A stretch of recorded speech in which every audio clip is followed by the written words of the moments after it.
Hello बच्चों, उम्मीद है आप सब सकुशल होंगे और रहेंगे भी। इस समय जो है कोरोना से सारी दुनिया जो है त्रस्त है। इसमें हम लोग घर में रहें, सुरक्षित रहें। उम्मीद है कि आप सभी परिवार के साथ घर में रहते होंगे और रहेंगे भी, ठीक है। लेकिन कोरोना तो है ही है। हमारी प्रक्रिया को आगे बढ़ते हुए हमको ये करना है कि पढ़ाई भी जारी रखें, क्योंकि मेरा प्रमुख उद्देश्य, हम लोगों का प्रमुख उद्देश्य पढ़ना और पढ़ाना ही है। यदि हम पढ़ेंगे आगे बढ़ेंगे। इसी क्रम में मैं आज जो है एक नया टॉपिक लेके आया हूँ, जिसका नाम है अर्थव्यवस्था, ठीक है। ये अर्थव्यवस्था हमारी अर्थव्यवस्था आर्थिक प्रणाली है। ये अर्थव्यवस्था कैसे चलती है, क्या है, इसके बारे में हम लोग अध्ययन करेंगे। हाँ, लेकिन इसके पहले आप यदि मेरे चैनल को सब्सक्राइब नहीं किया है तो कर दीजिए, लाइक कर दीजिए, शेयर कर दीजिए, ताकि अधिक से अधिक बच्चों को, अधिक से अधिक छात्रों को जो है ये उपयोगी वीडियो बन सके। और ये कक्षा 12वीं के लिए और सिविल परीक्षा के लिए अत्यंत महत्वपूर्ण टॉपिक है, ठीक है। तो आप शुरू करते हैं हम अर्थव्यवस्था।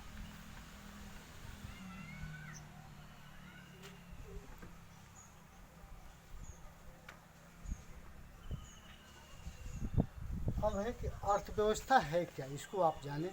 तो अर्थव्यवस्था जो है आपको देखने में लगता है कि दो शब्द हैं इसमें। कौन कौन से शब्द हैं? अर्थ, और दूसरा शब्द क्या है? व्यवस्था। जिसमें अर्थ का मतलब क्या होता है? अर्थ से क्या मतलब है? धन से। अर्थ क्या है? धन। अब व्यवस्था, व्यवस्था आप जानते हैं, प्रणाली भी इसको कह सकते हैं। अब प्रश्न आता है कि ये धन कहाँ से आता है। तो धन कमाने के लिए, धन अर्जित करने के लिए हम लोगों को कुछ न कुछ आर्थिक क्रियाएं करने पड़ती हैं। जैसे एक टीचर है तो पढ़ाएगा, एक मजदूर है तो मजदूरी करेगा, व्यवसायी है अपना व्यवसाय में लगेगा। ये क्या है? आर्थिक क्रिया है। ये इसको क्या कहते हैं? आर्थिक क्रिया। इस प्रकार अर्थव्यवस्था को आप कह सकते हैं कि वह व्यवस्था अथवा वह प्रणाली जिसमें समस्त आर्थिक क्रियाएं संचालित होती है अथवा संपादित होती है, उसको हम अर्थव्यवस्था कहते हैं। क्लियर हुआ? एक बार और सुन लीजिए।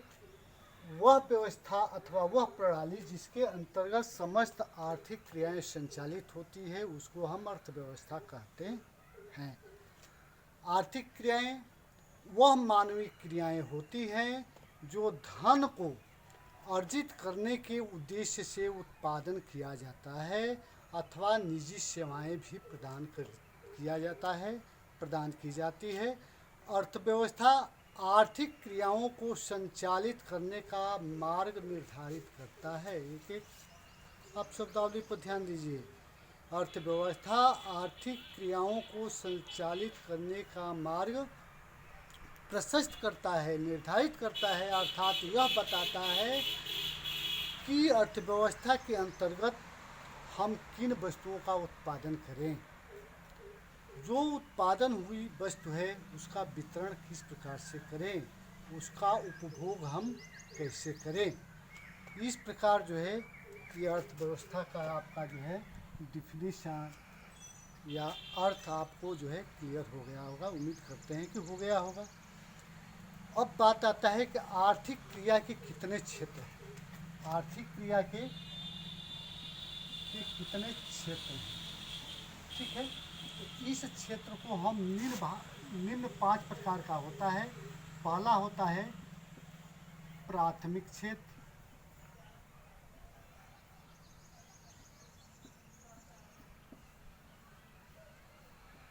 दूसरा होता है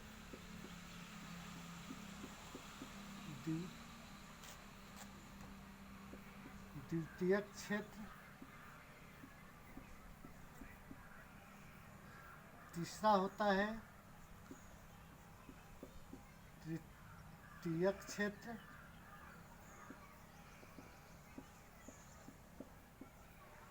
और चौथा होता है चतुर्थ क्षेत्र,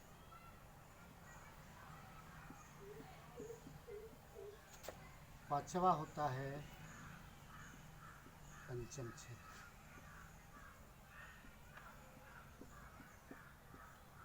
ठीक है, अब हम पढ़ें प्राथमिक क्षेत्र क्या है।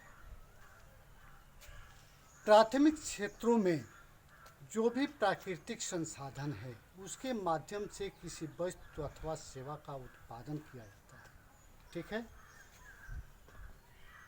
प्राकृतिक संसाधनों का प्रयोग करके किसी वस्तु का उत्पादन करना प्राथमिक क्षेत्र के अंतर्गत आता है। जैसे कृषि करना, मत्स्य पालन,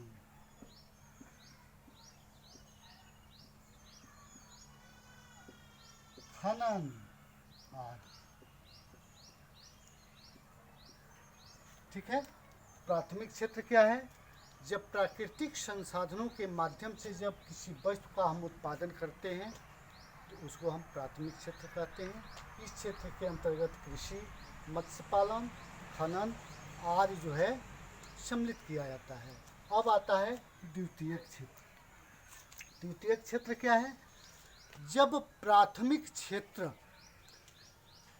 क्षेत्रों के उत्पादित द्वारा वस्तुओं को जब हम किसी फैक्ट्री में अथवा किसी क्षेत्र में जाकर के नई एक वस्तु का निर्माण करते हैं, नई वस्तु का जब हम निर्माण करते हैं तो उसको हम कहते हैं द्वितीयक क्षेत्र। जैसे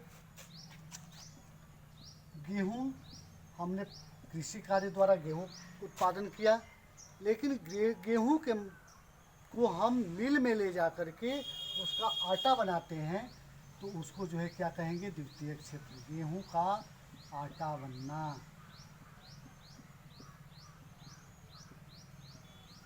ठीक है, इसके अलावा मशीनों का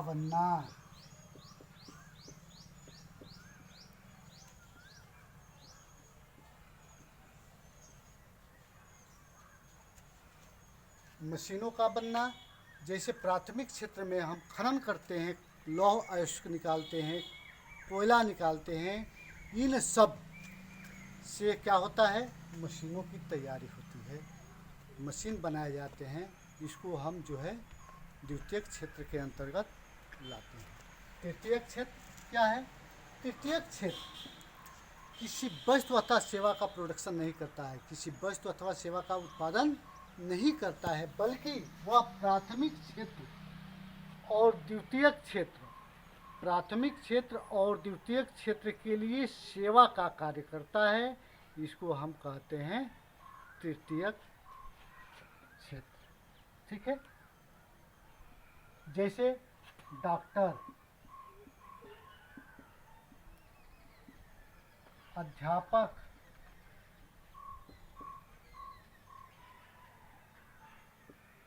परिवहन के साधन,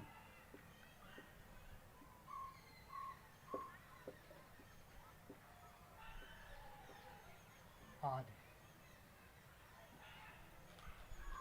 ठीक है, तृतीय क्षेत्र क्या है?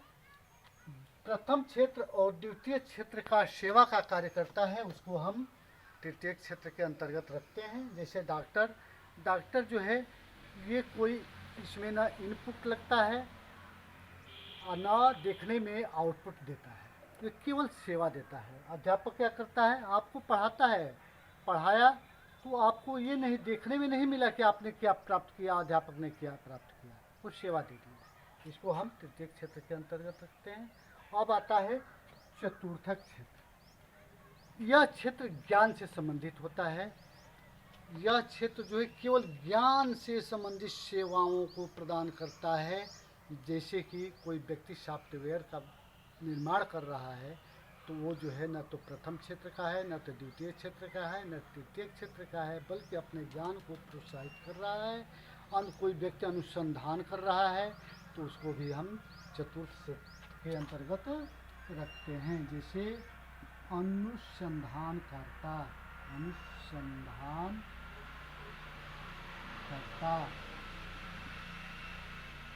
सॉफ्टवेयर,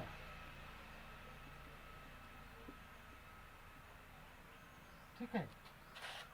अब जो है पांचवा क्षेत्र क्या होता है?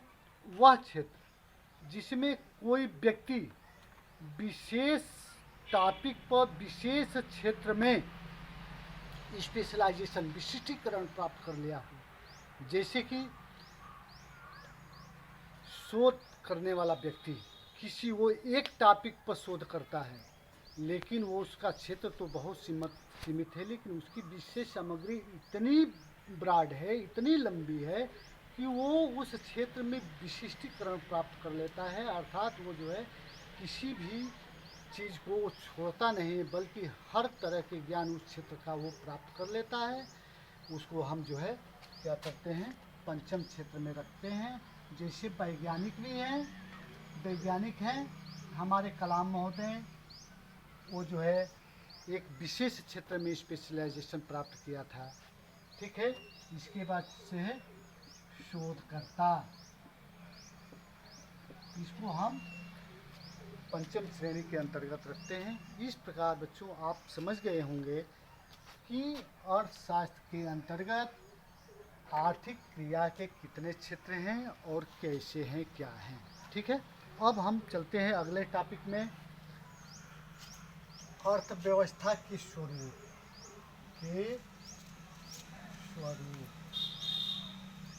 ठीक है। अब हम पढ़ते हैं अर्थव्यवस्था के स्वरूप। आप इसको पढ़िए। अर्थव्यवस्था जो है, आप समझ गए कि अर्थव्यवस्था क्या है। अर्थव्यवस्था जो है के स्वरूप को हम मुख्य रूप से दो भागों में बांटते हैं। नंबर 1 है और नंबर 2। नंबर 1 है स्वामित्व के आधार पर, स्वामित्व के आधार पर। दूसरा है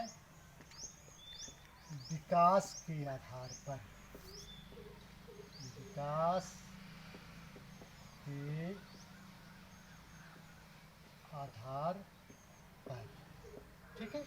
स्वामित्व के आधार पर अर्थात जिस अर्थव्यवस्था में स्वामी जिसकी हो, ठीक है, स्वामी मालिक जिसका हो, उसको जो है स्वामित्व के आधार पर कहा जाता है। ये अर्थव्यवस्था प्रमुख रूप से 3 प्रकार की होती है। नंबर 1 समाजवादी अर्थव्यवस्था, समाजवादी अर्थव्यवस्था। दूसरा होता है पूंजीवादी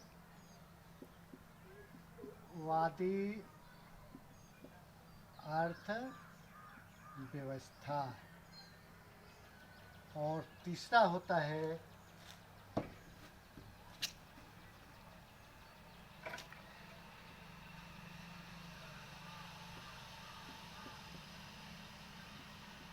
मिश्रित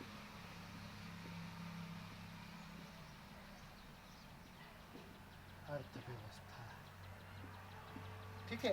अब पढ़िए समाजवादी अर्थव्यवस्था क्या है।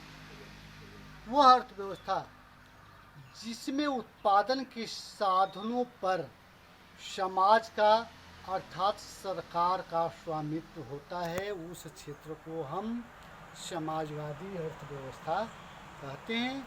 इस व्यवस्था के अंतर्गत अधिकतम सामाजिक कल्याण पर जोर दिया जाता है कि देश के नागरिकों को अधिकतम सामाजिक कल्याण जो है प्राप्त हो सके। इसमें लाभ को कोई स्थान नहीं दिया गया है, लाभ का कोई स्थान नहीं दिया गया है, बल्कि उत्पादन के साधनों पर सरकार का अधिकार होता है और समाज के व्यक्तियों को सरकार निर्धारित करती है कि आप किस वस्तु को अथवा सेवा का प्रोडक्शन करेंगे, आपको वही करना है, भले ही उस व्यक्ति को उस काम में मन न लगे, लेकिन फिर भी वो उसी को करना पड़ता है। इससे हमारा देश का प्रोडक्शन जो है घटता है। हमको कह दिया जाए कि आप जा कर के गेहूँ की खेती करो, हम क्या कर पाएंगे? हमको मन लगेगा? कभी नहीं। तो इससे जो है हमारा प्रोडक्शन, देश का प्रोडक्शन घटेगा।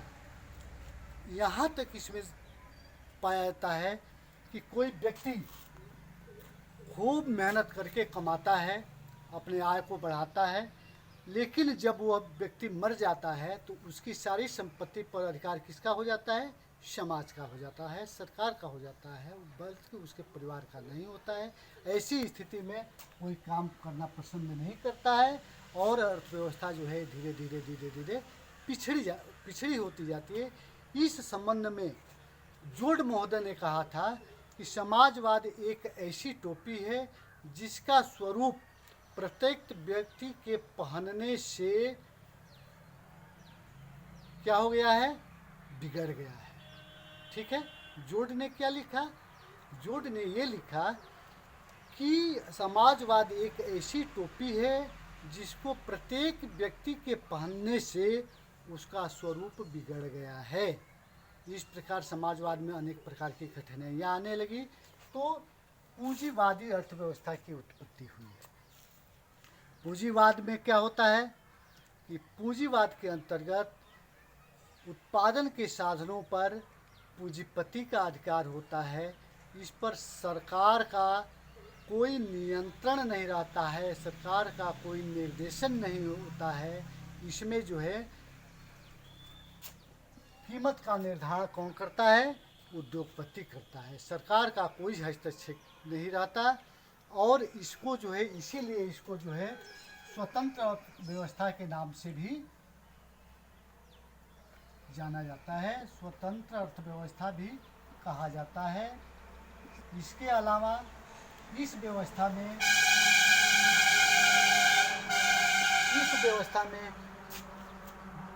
अर्थव्यवस्था दिन प्रतिदिन जो है आगे बढ़ता है और इसमें जो है मुख्य रूप से जो है उद्योगपतियों का क्या होता है?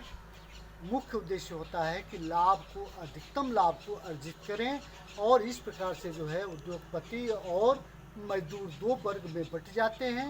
एक वर्ग धनी वर्ग हो जाता है और दूसरा जो है गरीब वर्ग होता है और आपस में ये जो है इसी तरह से जो है ये जो है आपस में विवाद फैलता जाता है और जिंदाबाद मुर्दाबाद की भी नारे इसी अर्थव्यवस्था के अंतर्गत उत्पन्न होती है।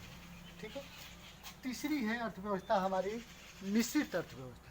मिश्रित अर्थव्यवस्था, मिश्रित माने मिला हुआ, अर्थात समाजवाद और पूंजीवाद दोनों अर्थव्यवस्था के गुण पाए जाते हैं और इस व्यवस्था के अंतर्गत दोनों अर्थव्यवस्थाओं के अवगुण को हटा दिया जाता है। इस व्यवस्था के अंतर्गत जो है हम जो है मिश्रित अर्थव्यवस्था का अध्ययन करते हैं। मिश्रित अर्थव्यवस्था का मुख्य उदाहरण हम लोगों का भारत है।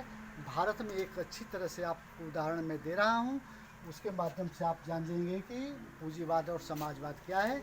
आप किसी भी गांव में रहते हैं, शहर में रहते हैं, वहाँ पर एक निजी विद्यालय भी होता है और एक गवर्नमेंट का विद्यालय होता है। गवर्नमेंट के विद्यालय में पूरे साल की फीस आपकी 1000 रुपया नहीं लगता है, लेकिन वही सरकारी विद्यालयों में छोड़ दिया जाए, निजी विद्यालयों में क्या है आपका 1000 रुपये मंथली फीस में भी नहीं हो पाता है और वहाँ के टीचर और यहाँ के टीचर के वेतन में ज़मीन आसमान का अंतर होता है।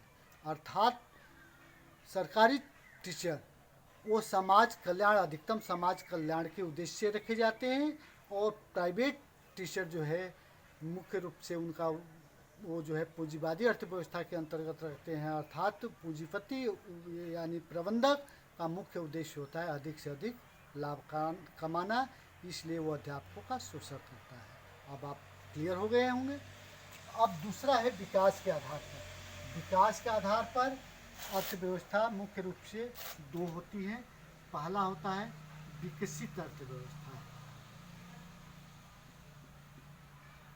विकसित अर्थव्यवस्था और दूसरा होता है विकासशील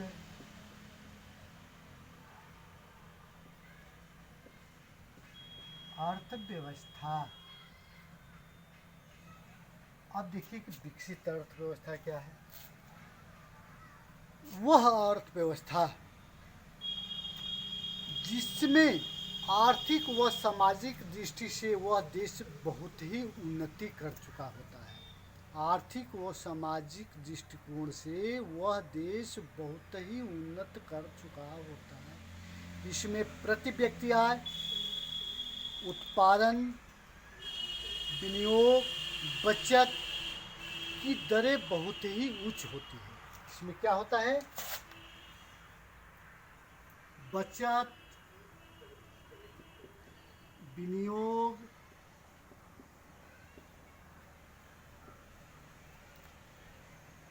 प्रति व्यक्ति आय,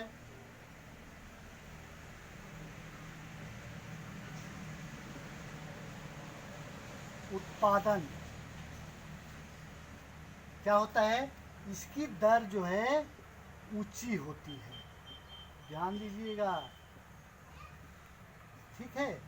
और इसी के विपरीत में जनसंख्या वृद्धि दर क्या होती है?